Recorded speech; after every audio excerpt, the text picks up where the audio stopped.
Welcome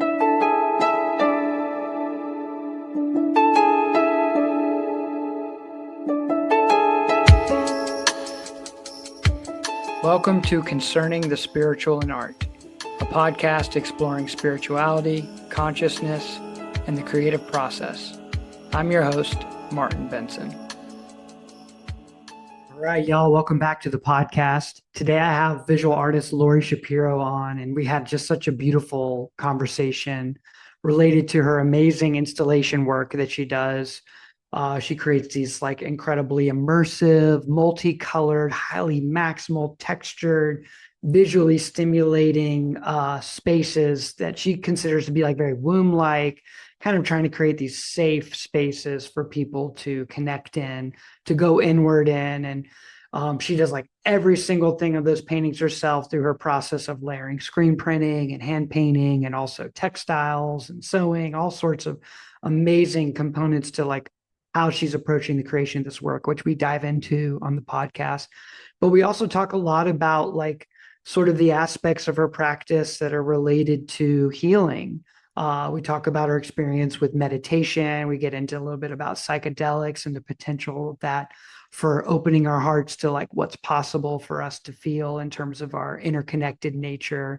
We get into a lot of discussion around the divine feminine and the reason that that needs to be kind of like acknowledged and elevated again in our culture that's highly dominated by masculine ideas, especially related spiritually, like notions that God is a man, like where does this come from, investigating these kinds of ideas. That really spawned her thinking when she did a residency in Rome, going through all these old churches and seeing the beauty there, but then learning kind of about certain aspects of how those are laid out when you experience those spaces. She dives into a little bit of the inspiration there as well.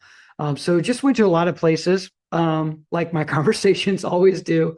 But it's so beautiful, heartfelt, such an amazing human, amazing artist. You're going to really enjoy this podcast and get a lot of inspiration from it. So here you go, Laurie Shapiro. All right, Laurie, welcome to the podcast. How's it going in New York today? Hi, thanks for having me. It's actually really nice. This is like the warmest day in a long time. It's been a Nice. pretty intense winter. Like it's I'm not a winter person, but it's like almost 60 degrees today. Nice. People are Yeah. emerging, I bet, a lot more outside and something so I beautiful about the spring. yeah, yeah, there is. Just the energy. Like right now I'm in Kentucky and we can see the signs of spring. I mean, I got like flowers popping out of the ground in our garden. I mean, I see little leaves sprouting on the trees, and there's just something about this kind of like energy of the oncoming spring. And we're not officially there, but it always is presenting itself right now for sure. So I love it. And we get to be together on this day in March and dive into your amazing world. I mean, I really am so impressed and drawn in by not only like the quality of like the installations you make, but the imagery and the amount of detail and effort and construction that goes into creating just all the variety of installations that you've partaken in making over the years, as well as like your paintings too. Like I'm looking at these pieces behind you. There's a lot of like aspects to your practice that I think are really dynamic and fascinating.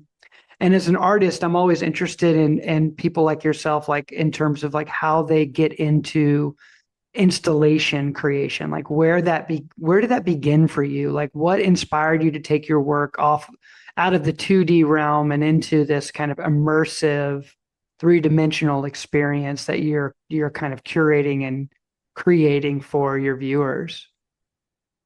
Yeah, when I was in college, I went to art school and it was very much like a lot of talking about art, a lot of proving what you're making with art. I think it's a little bit easier for me now. It's actually a lot easier for me now, but when I was in college and 18 to 22, that was a quite challenging thing. But basically I was in this program that was very much talking about like what art could be, a lot of discussions about art. And there was kind of a lot hitting me at the same time, right? Where it's like, I did decide to go to art school. I didn't know any like practicing artists in my life who were like Hmm. making a living and doing that full time. But then I knew I wanted to do that path. I didn't know what it meant, but I was like, I know I want to spend my life making artwork. Like I have no choice. Beautiful. I know the feeling. Um, it's like if I don't, like I will not be okay, right? Yep. Oh yeah. Um, so anyway, in college, there is very much this like expansive dialogue around art and what it could be. And I saw this show. I went to school in Pittsburgh, and there was a show called God, I'm blanking on the name, but there's this big retrospective that happens in Pittsburgh, and this artist, Thomas Hirschhorn, whose work is extremely different than mine, but he had this installation called Caveman Man, where you like walked into this cave of like it was dark, and about like different parts of our society and just a bunch of like garbage that he put together. But basically he formed this whole environment that was like very maximalist. And you could walk into the art. So even though like his aesthetic and mine are like so different, seeing that like that could be art definitely like sparked something in me. And Hmm. from like being a kid and loving to make spaces, whether it's like blanket forts or like working with Legos, it just like I also, yeah, there were a lot of things. Like I had this dream at the time too, where this like blue woman came to me and just told me like basically the dream made me realize like I needed to make work like this. Wow. So then I started experimenting with different ways to like basically take my paintings, work on unstretched fabric, and then piece the paintings together to form environments. And they definitely like developed over time. So For like sure. like I did that in college and I kept experimenting with like sewing parts together. They really developed over time. And then kind of after college, I moved to California and I just made like these large scale paintings and um I wasn't doing my practice like full time for a few years, but then when I was like I need to do this full time, like this is what I need to do and Yeah. what my life is about. Um and then I was like, yeah, you gotta make installations. Like Mhm. that's how you have something unique to like be able to make this work. Yeah, like as almost like a model for how you can share your creative energy. And I guess there's like different opportunities that come with installation that can be within the sort of gallery kind of place, but also like I say you do a lot of stuff like festivals and like kind of these communal events where you're providing these incredible spaces for people to connect with each other or connect within themselves. Mhm. And so there's so many like ways that you can apply your creative practice. So that from a practical perspective, it makes sense. But also, it's just exciting and dynamic and scary, and you know what I mean, to like take on big projects that kind of can hold space like that for people. Yeah, like I guess for me, I started making the big work first, and then like kind of the projects came about from it. Hmm. And I guess like to anyone listening, it's not like I waited for projects to start making big installation work. I was more like, this is what I have to do. And in the beginning, there was definitely like doing these big installations because I wanted to do them. No one was like paying me for them. No one was Yeah. like supporting them in a financial way, but I was like, I need to do this. And then I don't know, I just kind of was like, this is what I need to do. And now it's like quite different, right? Where of course if I'm like showing an installation or doing a commission, like it's supporting me. But Yeah. um yeah, it definitely, like anyone listening, whatever it is you want to do, you kind of just have to do it and Mhm. trust that like it's gonna work out. Right. Definitely, right? Like it is a leap of Yeah. faith, but it's Yeah. also like a it's like a form of devotion also to like this path, like committing yourself to the creative path. And like it's going to go on different, everyone's route is going to look different. You can't really compare one journey to another. There are Yeah. similarities that can happen between people's journeys, but at the end of the day, it's about the commitment to the practice of making art and doing it from that like deep inner like kind of space of connection. Hmm. That really is where the rubber meets the road, like in terms of how you're really going to be able to find your way. Like if you don't have that foundation, it's probably makes it a lot more challenging to navigate the ups and downs of just modern life as a creative person, trying to sustain your life. Yeah. What's really cool to me, I love that you mentioned that the whole impetus for the installations began through that dream experience with that blue Yeah. woman coming to you. Yeah. That's so fascinating and something that I can relate to at certain aspects of my life where like certain things have happened in the dream space where like certain messages or certain like kind of like fingers like pointing in a direction or something you should be doing comes in. And I've always listened to that and it's always led me like exactly where it's almost like led me to these points of synchronicity where it like totally just the universe is reflecting like an affirmation all around you. Like, yeah, good job. You did it. You listened. You followed the sign. Yeah. It's Yeah. so And amazing.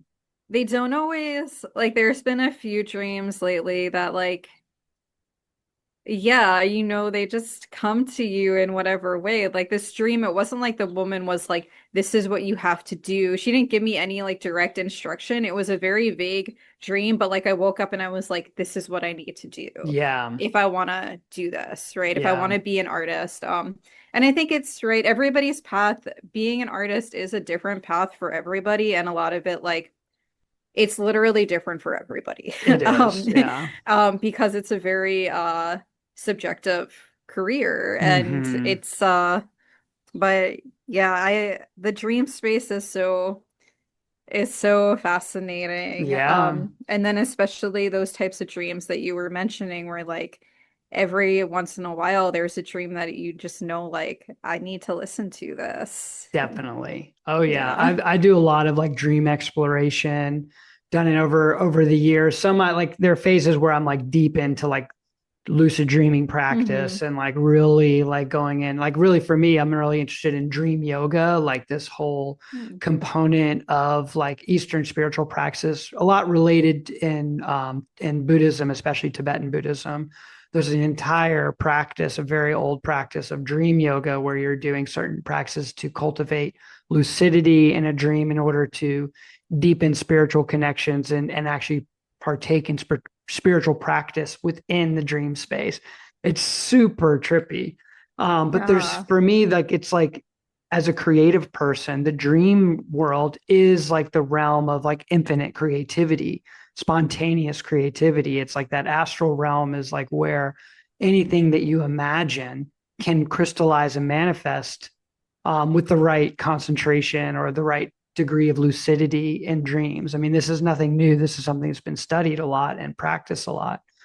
Do you do any like specific dream work, or you just kind of like are open to the dreams and you like write them down if big ones come? Like, are you like actively engaging in like trying to cultivate more lucidity in dreams or engage with your dream world a little more directly?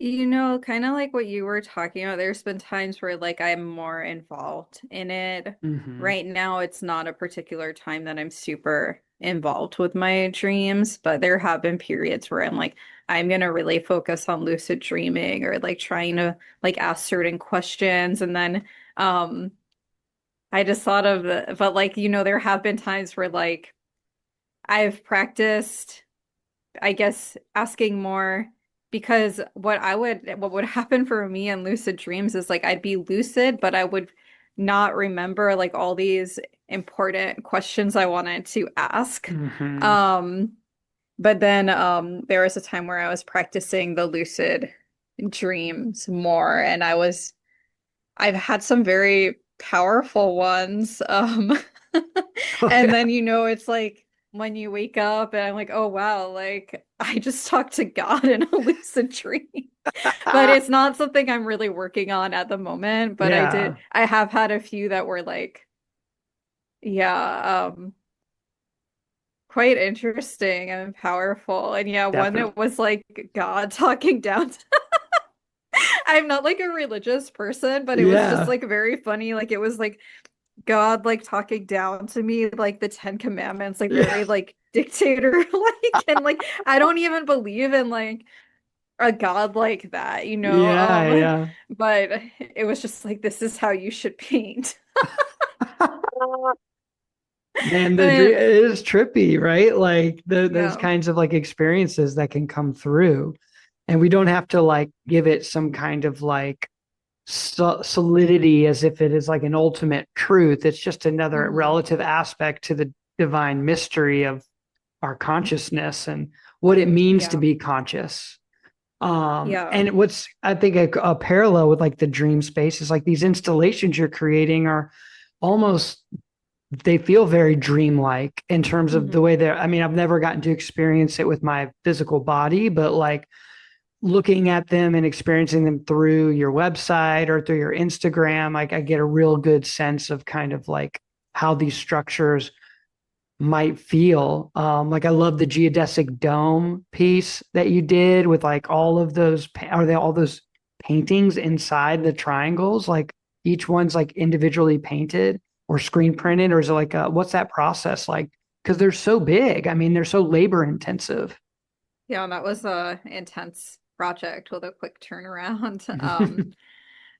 Yeah, it was a process of like basically like I screen print and then I paint over it. So the screen printing, is it's it is quicker than like if everything was like done, Yeah. painted individually. But it's like the screen printing is like a base layer and then like I add layers of paint um on top.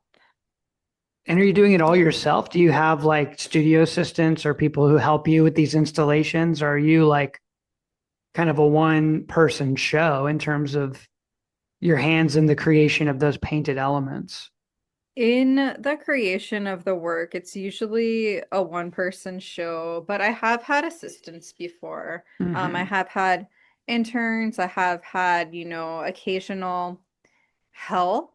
And I wouldn't mind having more, like um if I was so busy, I wouldn't mind. But then there also is actually, like with the name of your podcast, right? Like I mean, you based it off of that book, right? Yeah, yeah, with Okay. Kaczynski's, yeah, essay Yeah. on, yeah. Where it's like there is definitely plenty of things that I could have people do, but right, it is this magical space just being alone in my studio, right? And like Hmm. there's all these other parts of life and of work that like um I don't have freedom in, but it's like when I am alone making the work that is like very free. And Yeah, I yeah, know the feeling. yeah. It's special. It's very special. It's got its challenges as anything does, but there's something about the creative process when it's really like ingrained in your soul, like it is for many of us who are deeply committed to creating art. There is something like a tapping into this sense of freedom, that like you're a part of like the creative force that built this whole universe. Like there's a tiny little kernel of that energy that's moving through you in some way. Yeah. Like, like Yeah. you're almost a part. It makes me feel like when I'm in that space that I'm a part of something way bigger than my Yeah. individual self. I'm playing this little role as me, but that's not really what or who I am in the scheme of like the bigger issue of reality. And so being an artist for me is definitely like initiates me into this feeling of connection to a greater mysterious wholeness. Um, Yeah. yeah, it's beautiful. It is. I love that way that you describe it, as like a tiny kernel of being part of something much larger, and that's really there's so many aspects to being an artist, but in the actual process of like when I get to make the work, when I'm like painting or like just in that flow, it's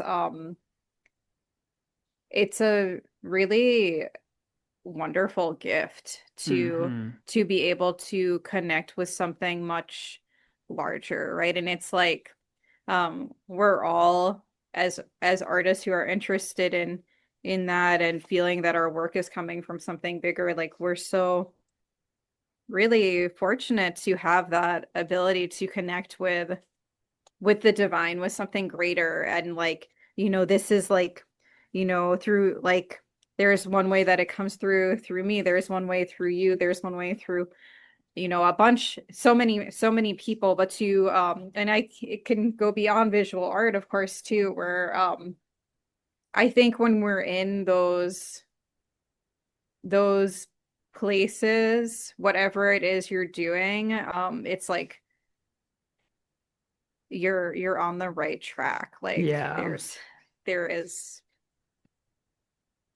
yeah, you're doing the right thing. Yeah, there's a feeling of like alignment, Yes, that yes, things are exactly. aligned. And although the questions of like where things could go or, all the possibilities of the future are always looming inside the mind, but they're distractions ultimately to like what it's really about, which is getting down to the nitty gritty of actually doing the work, showing Yeah. up in the studio every day and contributing to your creative practice, even if it's just prepping things for later because you're not really creating the imagery yet, but you're getting all your materials together or you're organizing your space. Or I mean, everybody can develop their own kind of rituals around their creative practice.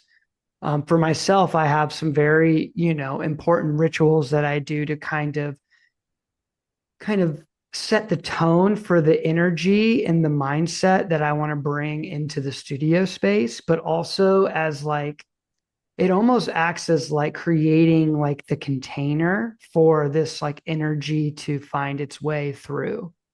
And so you're almost creating an environment to invite the inspiration, the intuition, that spiritual force that can move through an artist. You're holding space, you're creating conditions for the possibility of that to come through, Hmm. by bringing a sense of like reverence or consciousness to how you approach your studio, how you approach your materials. And again, that can look so different for everybody. I'm curious for you, do you have any kind of like studio rituals that you've developed over the years or any sort of like aspects to your creative practice that seems to always show up when you're cultivating that kind of creative space for yourself? Um, I'm not sure. I think Mhm. it's just like for me, it can really just be like days and days and a lot of time on end of just like being in my own world. Mhm. Um, and it's nice, I guess, in New York when I can walk around and see people, but there's just a lot of like insular time. Yeah. Right, and where like, yeah, just going inward. I don't know how much I notice it at this point because it's like a big part of it. Yeah. Yeah, what about you though? Because it sounds like you have maybe like a sort of space that you set or ritual. Yeah, for me, I'm always just like trying to recall before I practice, like, what are my intentions of everything I'm doing? Mm, Like, what is the goal? Like, what is the ultimate goal of doing all this? And just aligning myself back with that original intention, which for me is about like creating healing force and vibrational force that brings benefit to not only myself, but to anyone who comes in contact with the things that are created in this space, whether it's just through an image on the computer or through the physical presence of it or what have you, to like let that be what's most important about what's going on here. It's like building a bridge in a way, is what I feel like art is. It's like it's building a bridge between one individual and another, obviously it can be more than just a singular person. It can be many other people connecting, but like if there's a connection to one person, then like the deed is done, the goal is met. And it's about like that communication of like, I'm here too, like figuring this out and wanting to lead with my heart and wanting to put something into this universe that has some kind of benefit for the well-being of somebody else, through my own self-expression, through my own sacrifice of time and energy and frustration and all the slew of emotions that come through me when I'm making art, both positive and negative, and just offering them all up to like a greater intention. So when I get in the studio, I'm just trying to like, I recall that. And then I do a lot of like prayers. I add certain things into my canvas, like underneath or on the back, that like just as like a little token of like an energy signature of some kind, in hopes that like again that whatever is made here like has some benefit for another person, as well as helping me because like I'm trying to figure myself out too, and we're all in it together. So it's kind of that mutuality that I'm looking for. And then I'm just like the way I care for my materials, like I just try to like be very patient and mindful and like respectful of like all the things that I have to make the things that are there. But it can look different on certain days, but in general, it's like that taking that extra pause to just like recall like what am I doing? Why am I doing this? And remembering that. That's Yeah, kind of can be that simple for me. that's beautiful. I Yeah. appreciate that. Thank you for sharing it. Yeah. Thanks for Yeah. asking. Yeah, Uh, no, I'm gonna think about that myself more maybe when I start making things like yeah. yeah, Because it's you're good to creating these really special spaces. I mean, my goodness, like I can't imagine like the feelings that can come up for somebody when they're interacting in these installations you're making. I love the way you describe them, like these womb-like structures that for safety and for care was like a phrase you used in, I think, one of your statements. Like that's so important for people to feel like they're being cared for and that they're safe. And the womb, I mean, my goodness, like that was our original safety beacon. hopefully. I don't know if Hopefully, it was not for safe everybody. Yeah, for for sure. yeah, there's so Through much. that. I've been listening to so many books about trauma and healing and the whole process. But yes, ideally, the womb should be like a Ideally, yes, safe, exactly. a safe place. We're also, it's so fascinating because we're all so complicated, and I'm, by no means a therapist. I'm just somebody interested in these things. But yeah, it's just so fascinating to me how we all interpret events differently. Somebody Hmm. could be traumatized by something and someone could, just not even think about it. We all just have such fascinating experiences. Definitely. And I think definitely the process for me is like making and then like figuring it out. And like when you were talking to you're saying like you're always figuring yourself out, right? And it's Hmm. like the spiritual process, the continuous journey of knowing ourselves is like it's this whole life. So It's a moving target. yeah, yeah, you figure out one thing and there's more just because as you go inward there's it's ever expanding. Oh yeah. So figuring out, how to describe what I'm making has gotten easier as I've gotten like older and know myself better. Um, about like so I grew up in New York, just outside of the city in the suburbs, and I always felt like, why would anyone want to live here? The weather is miserable half the year. And I just had all these California dreams, or Hawaii or somewhere beautiful. And I also didn't realize like not every city is like New York City. Hmm. Like Literally, like when I was younger, I thought every city was probably like New York. Um, but I was in California after college. I moved there for about 13 years, and I got when I lived in LA the last 7 years that I was in California, I got really into meditation and started doing different meditation retreats like Vipassana and insight Hmm. meditation. And I kind of always had this feeling I'm gonna have to go back to New York at some point, but I thought, oh, I'll be like old. When I'm old, I'll have Hmm. to go back. I can live there when I'm an old woman.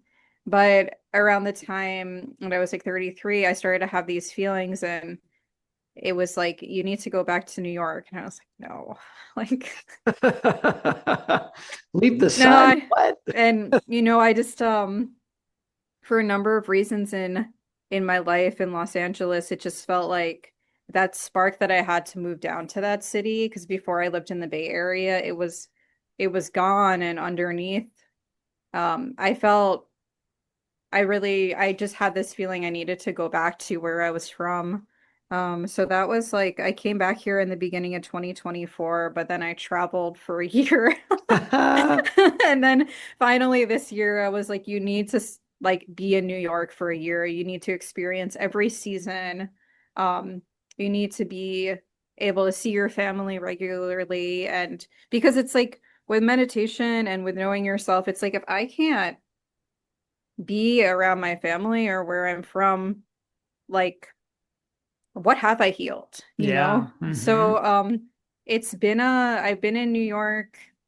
My year lease at this studio ends this month, and then I'm kind of off for a bunch of projects and residencies, and I'm preparing to put some things in storage and move now, but it's been like I guess I just got off on this tangent, but it's been such a healing Yeah. year to be here. And like, I really am not a fan of the seasons, especially winter, but like the darkness and coldness of winter, I've just had to go inward. And like, Hmm. um, I'm very grateful for it, even though Yeah. it's, not bright, but it's been like I feel like, knowing myself better, I can also describe my work better. And then going back to like when you're talking about how I describe them as like healing spaces and um places of care and safety, like being able to even like understand that's what I'm doing has kind of come from just like actually knowing myself better and being like, oh, this is what I'm making for myself, right? I Hmm. wanted to make these spaces that I feel safe, that I feel cared for, that I feel loved, and then um, hopefully other people can feel those things too. Definitely. Yeah, because if you don't feel it in there, then it's really hard for you to even know it's possible for someone else. Yeah, yeah. And then, everybody's gonna relate to whatever they relate Exactly. to. Everyone's going to Yeah. bring their baggage and all their things to whatever it is you do. But if you're making that space and it's making you feel that way, the likelihood that it's going to make another person or a couple other people or a ton of other people feel the way is way higher. I feel that way about like painting. It's like all my paintings, like I paint them for myself. Like they come from deep inside of me. Like it's things I want to like manifest and see and feel and experience. And I know that if I'm connecting with it, then the likelihood that there'll be one other person out there who's going to receive the boon, the healing boon that I receive from the creative of that work. And like I said earlier, like then the job is done. Right. That's Yeah. the bridge Yeah. has been made, the energy has been collected and connected, deed done. Let's keep going. Right. Yeah. And that's right. Like that's what art does and creativity does is it does connect people. And then I was thinking when you were talking about that James Baldwin quote where he talks about how like, he thought his suffering was so unique, but it's actually what connects him to everybody. Hmm. And I guess with writing, it's like more direct, like you're writing a story, there's kind of no abstraction between the two, but it's very similar, I think, with art, right? It's like you're relating this experience, and our shared feelings, even though we have, different ways of experiencing life or different perceptions, like we feel the same things, and that ability to connect to each other is yeah, Yeah. doing it through visual art is like is one is one way, and then you make something that's like there beyond you. It's Yeah. really beautiful. It It's is yeah. because it transcends like the barriers that can come up culturally through like language. Like it doesn't matter what part of the world you're from, what language you speak, what religion you have. Like if you enter one of your installations, like there's going to be something that you feel or think. There's going to be some connection you're going to make. Like you're Hmm. not going to be limited in your experience of one of those spaces because of anything to do with your linguistic or cultural background necessarily. There's going to be something there to connect to. There's a degree of like it's like both universal and subjective art. It has that universality in that it can be a language that like connects us beyond like the boundaries of culture and language of like linguistics and stuff like that. In Yeah. general, obviously that's a very generalized statement, but that's been my experience with a lot of art. I can look at Yeah. an artwork from someone who's like an Aboriginal piece in Australia. Like I'm like, oh my God, like I can connect with this so deeply. I can look at a work of art from, a traditional basket weave of like the Hopi, a Native American, be like, this is wow, amazing. I can connect with this. There's just something beautiful about like what we're trying to do as a humanity is realize our interdependent nature with each other, our interconnected nature, so that we can start to bring consciousness to our actions that are aligned with that knowing that we are not separate from each other. And I feel like art builds those bridges and also can tear down the walls that keep us apart at its best, right? At its best, Yeah, yeah. at its At its best. yeah. Um, When it and has that component, I don't know if I think art always has like the spiritual aspect. But I think at its best, like at its core, that is yeah, extremely important. yeah, to me, that's just it's like potential. Like that is the Yeah. potential of what artists can do. It all comes down to Yeah. the consciousness of the artist who's making it, the intention of what's being made, the care going into the making. There's so many variables that can get it to that place where it does Yeah. do those things. I'm not saying every work of art ever made does that. That's not possible. But it's latent within the process of creativity for that potential of healing and power to be there. And so, as an artist, myself, for you, I feel like there's a responsibility in some sense that we can claim for Yeah. the potency of what this work can do and taking it seriously, not to a fault, but like to a point of like understanding that like this is important Yeah. in the scheme of our collective unfolding as a human species. Yeah. Yeah, definitely. And I think going back to like how you were talking about the intention that you have when you make work, and also the importance of this, because I think depending on what mindset people are in, it can be hard to maybe see the point of art from our, capitalistic or Of course. economic perspective, although art can be very profit building. But there's one personally, I believe that probably one of the greatest faults of mankind, and it's like anywhere you go, right, is like um we get distracted from the larger issues by fighting with each other Mm-hmm. over things that are really irrelevant. And it's Mm-hmm. not that they're irrelevant, it's just that they're distractions, I'm gonna say. Yeah. They're distractions from larger issues. And when people are fighting against each other who really have much more in common than they realize and would benefit from very similar um, policies or ways of life, but if you say like, oh, look, they believe in this or they do this, and like to make people fight, like who benefits? And I'm not trying to get super political here, and my work isn't overtly political either, but underneath it, it's like if we can tear down those illusions that we're different from each other, we can create spaces for the common good, right? And like art is one way of tearing those things down. Most definitely. And that's what makes it important, right? Um, there's a lot of reasons why it's important, but especially that. Yeah, there's a reason we've Yeah, been doing it since the beginning, yeah, creating. There's something about it that's connecting us to our birthright of who it yeah. is we actually are.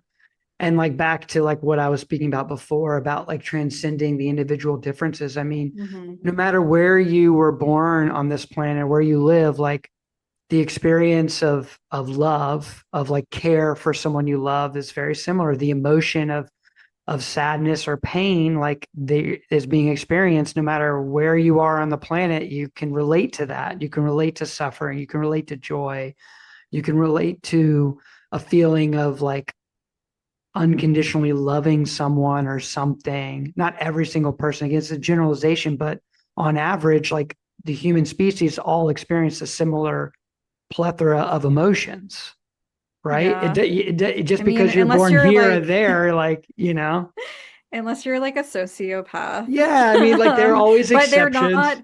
they're not that on like I read, sorry, I don't want to get on that, but I did read this book, The Sociopath Next Door, and they're like not that uncommon. Like there are like people who don't actually there's all I don't know. Again, Yeah, I'm not a psychologist, but for there are sure.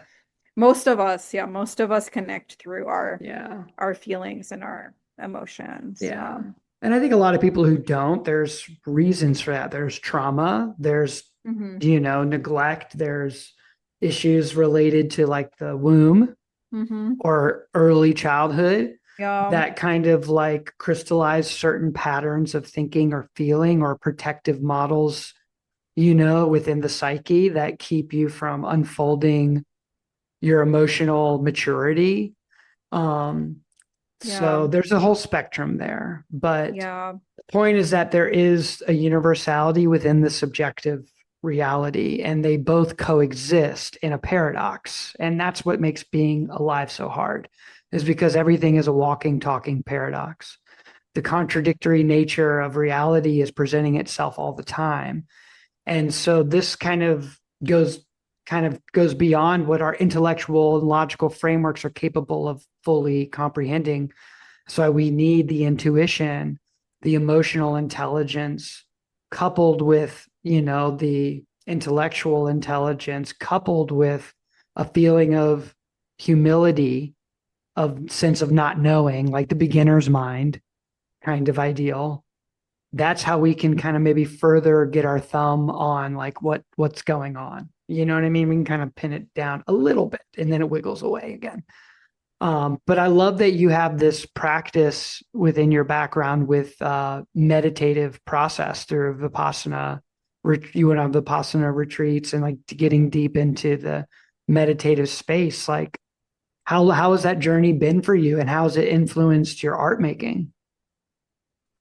Um, yeah, I did do a Vipassana retreat and then there's this place I went to the Goenka retreat and then I went to Spirit Rock a few times and I've been Yeah. to there's one here on the East Coast called Insight Meditation Society. Hmm. I'm a big fan of Spirit Rock. I haven't been back there in about like 2 years or so. It's good. I feel like I don't know. I also haven't been like as deep into the meditation stuff lately. I have been reflecting a lot and journaling a lot, and I do meditate, but the retreats are interesting because it's like, you're just observing yourself and it can be like, oh, like once for me, once I've done a few of them, it's like, oh, I have this same pattern where Hmm. like, I'm realizing how just in observation of my own mind, it's influenced how I see different parts of life, how I react to my thoughts. Mm-hmm. And yeah, yeah, it's been a very enriching uh experience, that insight of Vipassana practice, just to be aware, right, of like what I guess there's a difference between like, okay, thoughts I need to act on right now and just like thoughts that are just happening. Mm-hmm. And I've been a lot more okay with like pausing and space. And again, that's also like a practice where I don't know, right? It's like as you get older, you know yourself better. Mm-hmm. But also for me too, it's like yeah, I don't know. Meditation is different than art, so never mind. I was gonna say like with my art practice, I can also um, spend days where I don't talk to anybody or days in my own Mm-hmm. head, but it's a bit different than like just observing. There's Yeah. yeah, yeah, Well, it's very different. there's similarities that would I would imagine in my experience at least that definitely occur, like this feeling like really it's at the mindfulness level of like being fully connected to what you're doing while you're doing it, to like have that kind of one pointed sense of concentration in terms of like something that you're making or painting or constructing, like you're just totally like present with the materials. There's a sense of letting down of, I don't know, like an obsession to like try to like manufacture a result and just being in that process of like letting the result unfold in its own way. Some days are easier to do that than others because the ego is a big part of being an artist too. Yeah. And so we have to learn how to have a healthy relationship with that part of our consciousness. But I think those processes of like observation, of being fully like connected to the body and the mind in sync, definitely plays out. But it's just, when you're going and sitting for 10 days, for 10 hours a day in a Vipassana retreat, a lot can come up. A lot of different things can happen because it's kind of an intensified version of what you might experience, like a little morsel of it here and there throughout the day in the studio. Yeah. This is kind of like that on steroids. Yeah. But for Yeah. me, I remember the first time I did a Goenko retreat many years ago, and like it definitely transformed my meditation practice forever. Mm-hmm. It just allowed me to relax into sensation and awareness in a way that like helped the tension dissolve more easily. Yeah. Tension of the mind, tension in the body, and then because it's from there that like then like there's so many levels to everything. Like what level do we want to go to? You know Mm-hmm. what I mean? And we can land anywhere we want, but to begin that process of like turning the lights of consciousness from being so outwardly focused to inwardly focused is scary. But it's like the only direction to go if Mm-hmm. you want to see the totality of the inner and outer experience that is our life. Because I went through Yeah. so much of my life never really like going to those spaces or acknowledging this inner world that's happening here. I was very unconscious. Those things that were inside of me would be doing their thing no matter what, but I wasn't aware of it or noticing how it was affecting my outer expression. Mm-hmm. And so for me, that was like a great turning point to like build this relationship with that inner space. And again, back to like the work that you're making, in a way, like by just creating these alternate environments, I would imagine that they can create that potential for someone to like experience themselves in a new way, because something about the stimulus is different, the environment's different, and so therefore they're different, and they might experience something unique. Do you ever do like any kind of guided practices or like invite other people to do like yoga nidra or asana practices or meditation practices within the spaces that you make? Do you ever like bring that into the part of your practice? I love when my spaces are used for different um practices like that.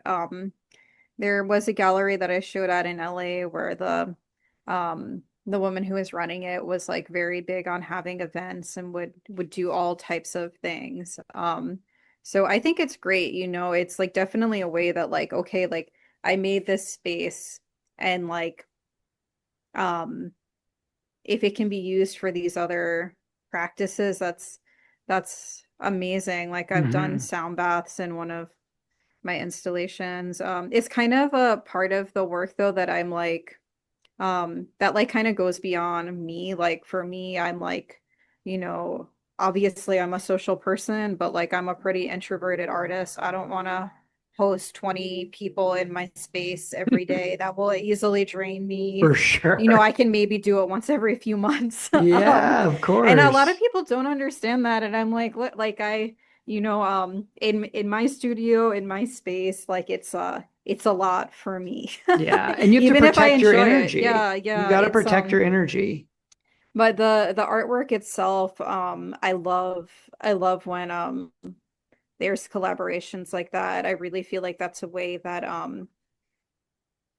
you can I can bring, I can have made something it's separate from me at this point. It's beyond me. And if somebody can activate it in such a beautiful way, that's like amazing, Yeah, Yeah, it's great. definitely. Yeah. Yes, definitely. Because it's just adding to like the potential of what these spaces could do. And like that sense of community and collaboration is a big part of I think what a lot of people are looking for. A feeling of community, even if it's just like a micro moment of community can like change your whole day. Yeah. Because it's so Yeah. easy to be alone and to feel alone in this very And like commercial, capitalist, hyper like materialist kind of vibe that we got going here. It can be yeah, so yeah. isolating. And so Yeah. that feeling of community, I think, can be built in these kinds of experiences. But also like the imagery Yeah. in your work feels, although it has like psychedelic edges to it with certain colors and like these patterns, but it has this feeling of like warmth and very earthbound. It has this very motherly feeling as well. Like I do feel like there's this kind of like natural, like kind of like this like nature-based expression on like kind of psychedelic steroids. It's like they're we like looking behind you, like the leaves, like the textures of like grass, like the feelings of like flower elements or petals. Like there is this like nature, like spirit, like quality to them that I think is beautiful. You use the term like eco, like feminist space. And I'm curious, I would love to hear you kind of talk about like what that means to you and like how that like comes through in your work. I definitely intuitively get a feeling of what you mean by that, but I'd love to hear in your words, like kind of like what your thought process is with that. Yeah. Yeah. I think a lot of it is like how to combine this internal womb mother like feeling, right? And we can mother in so many different ways. I don't have children and I don't plan to, but it's like, right, like my work and my spaces, those are um my creative something that I create and put into the world. And like you were talking about with collaborations, then it takes its own life that I'm Mm-hmm. very happy about. Um and this connection to the earth in yeah, just this feminine way. It's actually something that I feel like it's been a part of my work like for a long time, but I've been more like directly inspired by these like um goddess or feminine imagery or uh mythologies since I went to Rome for an artist residency a few years ago. And it's going into all these Catholic churches and just being so in awe by the installation art, right? I'm like, Hmm. these are all-encompassing paintings. And I didn't grow up Christian, so I actually didn't even know until last visit I went to Italy that it's the story of Jesus's life all around Yeah. Uh-huh. the church. But it's just I love um the feeling that's being created and the space. And then, of course, I think about the imagery and the story, and um, I think more about how to create like my own stories or imagery that have to do more with um, Mother Earth, connection to the earth, Hmm. this great womb that we all come from, safety, care, what this mothering energy is is more of. Hmm.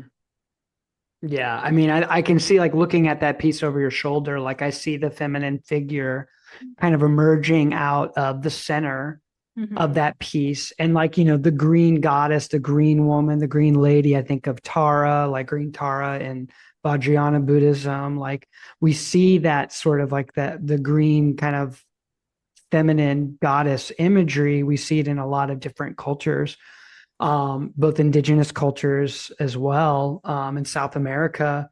And it's just there is this like I think we've lost our connection to the earth through our unconscious behavior toward the earth is like something that we can like own and buy and sell and that we can exploit and take from and abuse.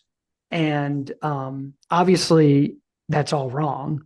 Um, and we have that's going to create our karma that we have to deal with.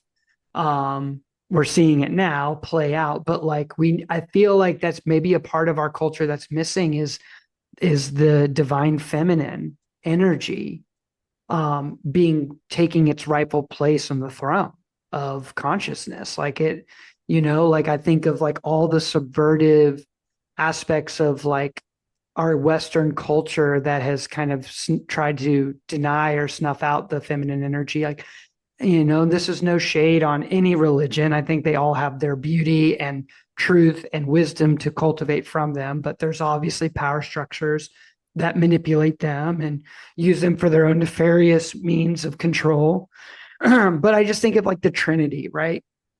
The Father, the Son, and the Holy Spirit. Like, what? Like, you mean the Mother, the Father, the Holy Spirit has to be the divine feminine, but it's been disguised as the Holy Spirit. This kind of unacknowledged, nebulous sort of term. Like, what does that mean? But like, how can Hmm. you have the progeny without the feminine? How none of us would be here without a mother, right? Like nothing would exist without a mother at some point. It all starts there. And so like Yeah, coming yeah. back to that is so crucial. And so like this sort of energy that you're intentionally like bringing into some of the work that you're doing and these spaces, the womb like spaces, I think are all on an unconscious level. I hope and I pray and I feel for myself that they are nurturing and sprinkling the seeds of awareness toward this divine feminine power that needs to be reclaimed. Yeah, yeah. And that's the kind of for me a signature of the time we live in is a reversion back to like the reverence toward the divine feminine aspect that has been so hidden or denied on a mass cultural level, right? Yeah, yeah, it has been.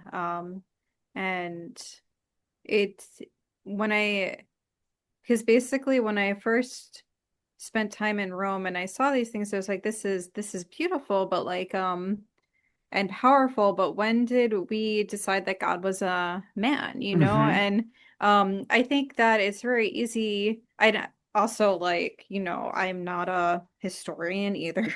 But it's like this is a 2,000-year-old religion, right? Mm-hmm. Where like we how our society is structured, or like, Christianity and this figure of this male God, because right before it in Judaism, God isn't male or female. God is just this thing that Mhm. is. Mhm. And um with the rise of nation states, it, if you have a king who's in charge, it's convenient for your God to look like a man. But also, this is so new. This is 2000 years of Right? history Like where we've been, relative, yeah. yeah, where we've been like, okay, this is seeing a man in power. And yeah, it's interesting how like religion and mythology, how it influences our entire culture. But I guess, back to my art and the spaces, like, yeah, like creating this womb like mothering space for myself, sharing that, if it's a little piece that can help reclaim this feminine caring energy that, right, like is so, in so many ways it's so important. We need this mothering aspect to develop, and without it, right, like we just see um really traumatic results for people. Definitely. And yeah, it's yeah, definitely something I feel strongly about. And then yeah, I guess it's because I've been making these pieces and this type of work, but then it's like, going to Rome, studying more about Christianity or different representations of God. It's almost like uncovering like, oh, I've been making these womb mothering spaces for a while, but then I can kind of understand like, oh, what am I Yeah, doing you see it on another level. in a logical way. Yeah. Yeah, Yeah. definitely. And then that's going to help you increase the potency and intentionality of it, right? Yeah. Like Yeah. the more conscious you are of like the choices that you've been making and what you're doing, the more you're going to be able to inject greater intention and potency into those outcomes.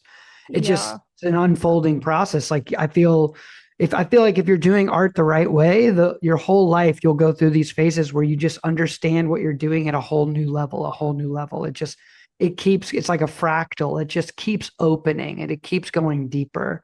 Yeah. And so the goal, there's no end to that process, but the goal is to continue to allow that blossom to unfold more and more petals, more and more layers, um, Yeah. a Yeah. deeper and more profound structure that is underpinning like all the things that you have been aware of and unaware of in your own practice. Um, Yeah. I love that imagery. That's beautiful. It's so much of life, life is a spiral, but yeah, even more, I love thinking of it as this fractal. yeah. I Just mean, and also going within, right? Like you were mhm. saying how like um you started looking more inward to yourself, and there's so much, and there's so much truth that I think you can discover from going within, that like Yeah. you that's a truth that you can know, where like the yeah. Yeah, the outer world is a lot of can be very confusing, Yeah. and I feel that every single person has the deepest, most profound wisdom that's ever existed inside of them. It's just a Yeah. matter of uncovering it. Um, Yeah. I think of William Blake a lot. I'm really inspired by Blake's like artwork and poetry, but just like that, that line about like seeing infinity in a grain of sand. Or I forget the whole line right now. It's escaping me, but I've had like certain experiences before where like I've just experienced firsthand that like everything that ever existed or could exist all exist in every single point in space and time. It's like every little point is a fractal reflection of every single thing else. So you go deeply into one particular space, you'll uncover the entire mystery of the entire universe because it's all encoded within every component. It's not somewhere out there, somewhere you can't get to it. It's existing right now inside of us. the only question is can we access it? Can we get through the layers of delusion and the boundaries that we've built up around it? Um, can we dissolve those things to uncover what's already there? And Yeah.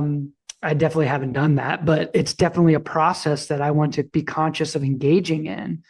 Yeah. Um, I think and yeah, I think things might, shift like at different times of the day. You might be more conscious than others. But then, I mean, yeah, I don't think we're going to go down this today, but I mean, that's like another reason, why psychedelics can be so helpful because like you can, right, you can sit and meditate and maybe on day 8 you realize, oh my God, I'm connected to everything. But like, or you can take, some mushrooms and see in about 20 minutes, like, or yeah, maybe an hour or two, like, oh yeah. my God, like this is all part of each other. And Ex- just that realization for anybody, I think whatever ways you can come to these different moments of just like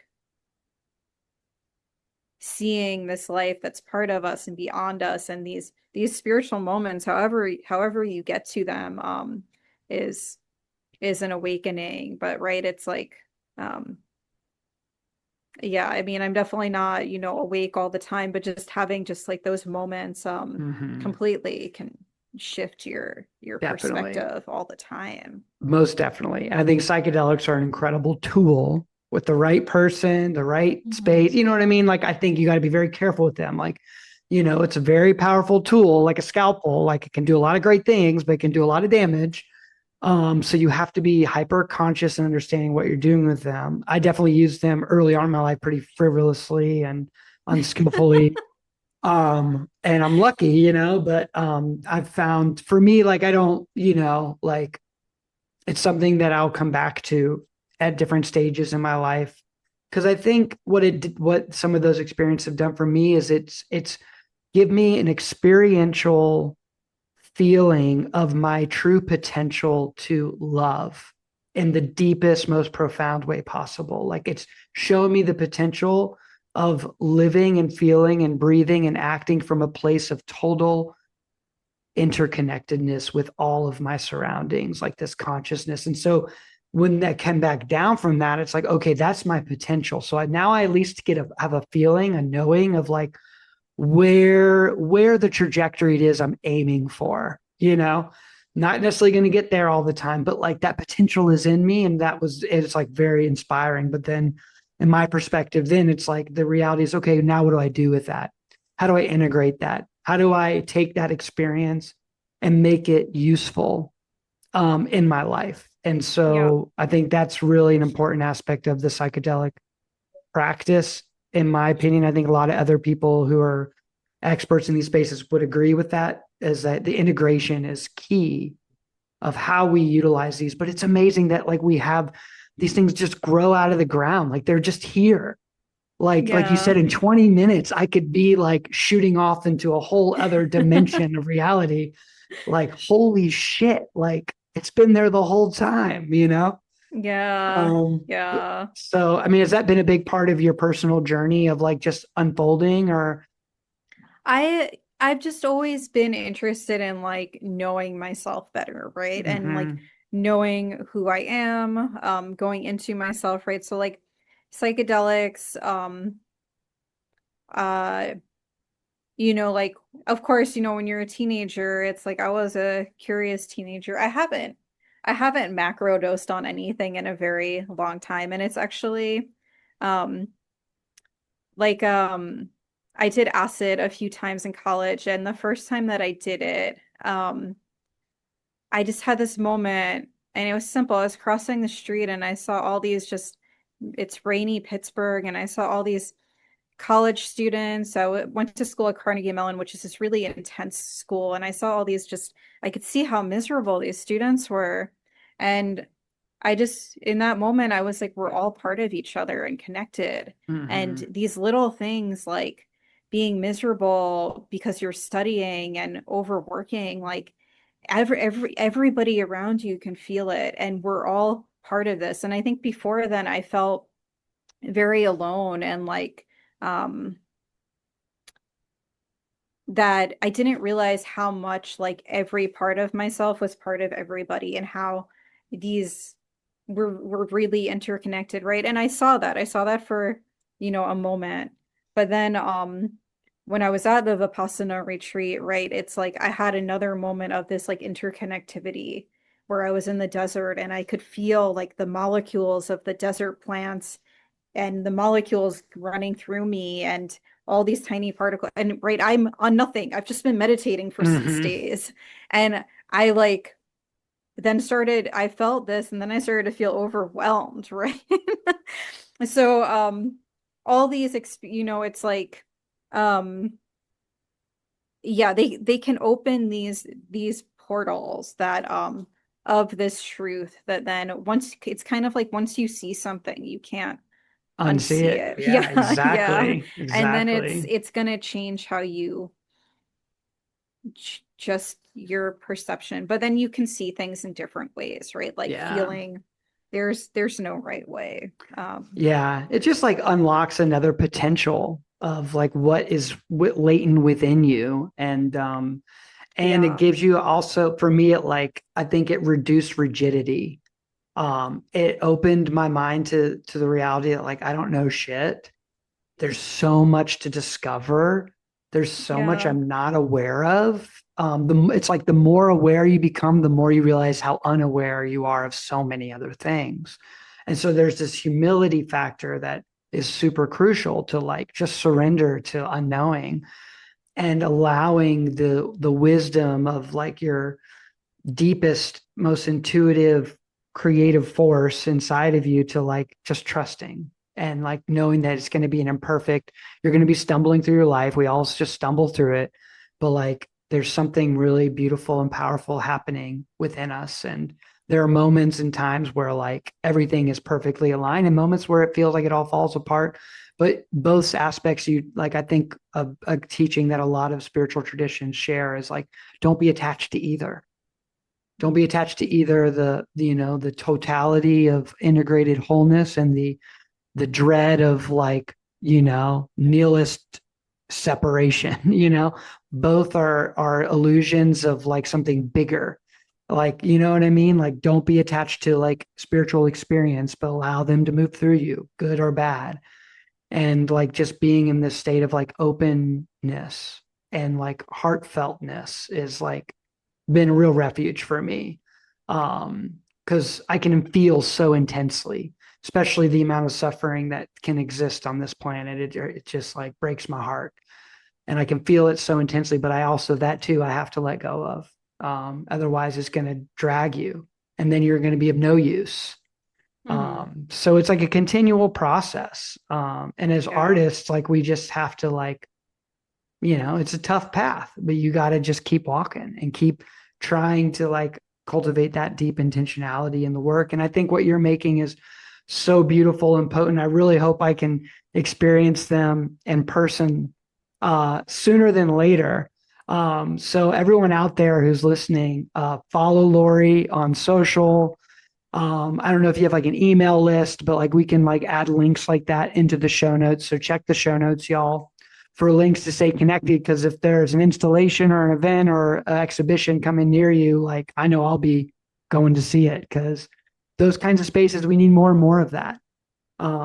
A way to get us out of our rut of the mundane everyday existence here in United States of America 2026. yeah, yeah. um, No, it's been great talking and yeah, I think following on social is great. There's links to I'll give you the link to my website where you can sign up for my email list. Um and yeah, I'm always doing different things. So there are different opportunities. I have a bunch of projects happening this year, so I'll just, I post regularly and do send emails and all great. that stuff. Yeah, it's been really fun talking to Yeah, you. it's been great. Great conversation. I appreciate your time so much. And Yeah, um thanks for doing what you're doing. And it's when you were talking about community, I think it's like, right, it's like we're doing similar. things as art. We're interested in very similar topics as artists. You and I, and connecting the spiritual through our work. And I think it's great that you're bringing different artists together who are all doing that in their own Yeah. unique way, right?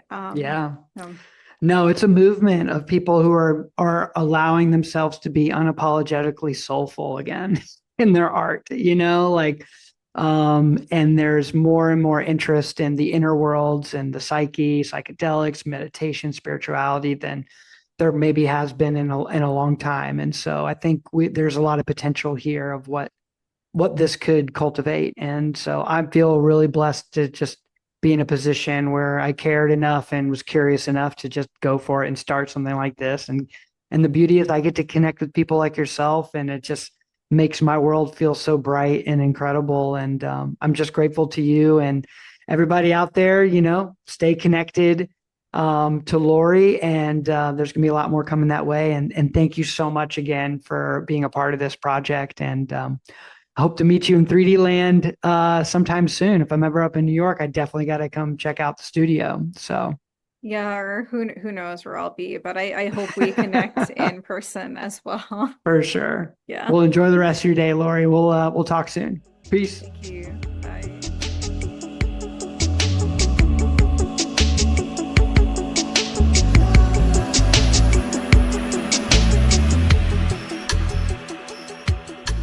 Thank you all so much for tuning into this episode of Concerning the Spiritual in Art. If you like what we're doing here, go ahead and hit that subscribe button so you can stay in touch and in tune with all the amazing offerings that we're going to be bringing to this channel. Thanks again for all your support. Super grateful, and excited to bring more content your way. Peace, y'all.